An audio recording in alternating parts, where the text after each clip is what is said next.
زیان اس کی بات بہت غور سے سن رہا تھا۔ نوفل بالکل ایک ہارا ہوا انسان لگ رہا تھا۔ وہ مزید بولتا جا رہا تھا۔ ارسلان کی موت پہ مجھے یوں لگا کہ شاید میں اس لڑکی کی بات سچ ہو گئی ہے۔ میں پاگل ہوتا جا رہا ہوں۔ ہر بات پہ مارنا پیٹنا، رات کو نیند نہ آنا، ہر جگہ اس لڑکی کا دکھنا، اس کی رونے کی سسکیاں، اس کی دہائیاں، اس کے الزام۔ میرے ذہن میں 24 گھنٹے بس یہی چلتا رہتا۔ میں آہستہ آہستہ اس دنیا سے بیگانہ ہوتا جا رہا تھا۔ مراد میرا بہترین دوست، وہ کئی بار میرے پاس آیا۔ ارسلان کے بعد وہ میرے پاس آیا کرتا تھا، مجھے سمجھایا کرتا تھا، مگر میں اس وقت پاگل ہو چکا تھا۔ میں نے اسے کہا کہ دفع ہو جاؤ، مجھے کسی کی ضرورت نہیں ہے، مگر وہ پھر بھی آتا تھا۔ اور ایک دو بار تو میں نے اس کو مارا بھی تھا، مگر وہ تب بھی آتا تھا۔ اور پھر ایک دن میں نے اسے غصے میں کہہ دیا کہ زرین کے ساتھ جو کچھ ہوا وہ میں نے کیا ہے، میں نے اس کی عزت خراب کی تھی اور اسے مرنے کے لیے چھوڑ دیا اور وہ مر گئی۔ اس دن کے بعد میں نے مراد کو اپنے پاس کبھی نہیں دیکھا، اور کچھ وقت بعد مجھے پتہ چلا کہ مراد اپنی فیملی کو لے کر یہ شہر چھوڑ کر ہمیشہ کے لیے چلا گیا ہے۔ لیکن اس وقت میں خود پاگل ہو چکا تھا، مجھے خود کا ہی ہوش نہیں تھا۔ جو میں مراد کو ڈھونڈتا، اس لڑکی کو میں نے اپنے طور پر بہت ڈھونڈا، مگر وہ مجھے کہیں نہیں ملی۔ گارڈ نے بتایا تھا کہ کسی نے اسے کہا تھا کہ یہاں پر کسی کار سے ٹکرا کر موت ہو گئی ہے۔ میں نے وہاں پر بھی پتا کیا، مگر مجھے کوئی سراغ نہیں ملا۔ میں پاگل ہوتا گیا۔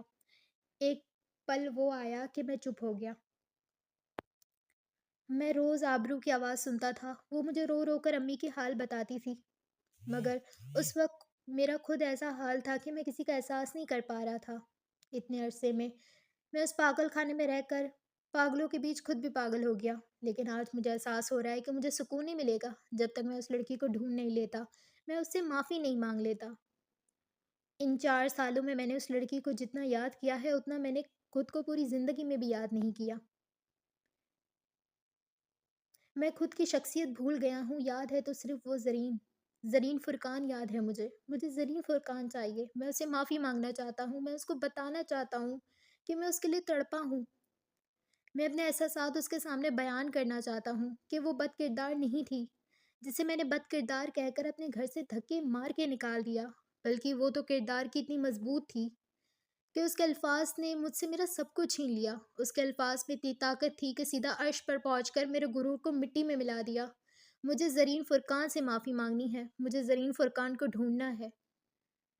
وہ بولتے ہوئے کہیں سے بھی پہلا والا نوفل نہیں لگ رہا تھا۔ زیان نے ایک چیز محسوس کی تھی کہ اس کے باتوں میں ایک عزم تھا کہ جو کہہ رہا ہے وہ کر کے دکھائے گا۔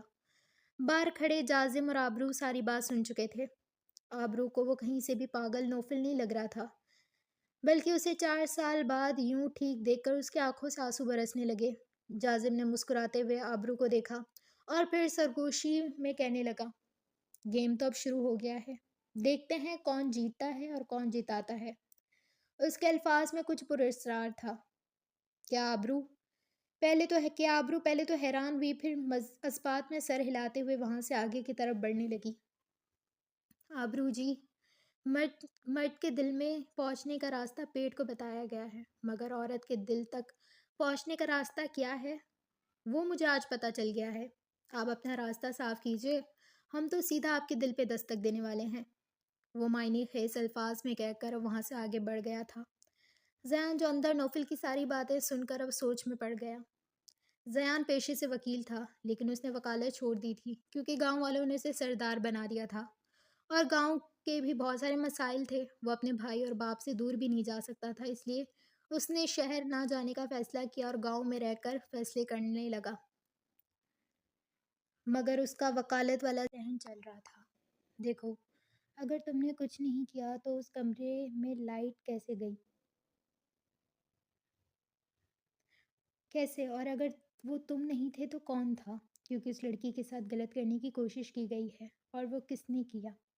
اس کی بات سن کے نوفل کی آنکھوں میں خون اتر آیا۔ ایک بار مجھے وہ انسان مل جائے، اس کو زمین بھی نہیں نصیب ہوگی، اسے ایسی موت دوں گا کہ نسلیں یاد رکھیں گی۔ اور زیان خان پہلی بار کسی کے الفاظ سے ڈر گیا تھا۔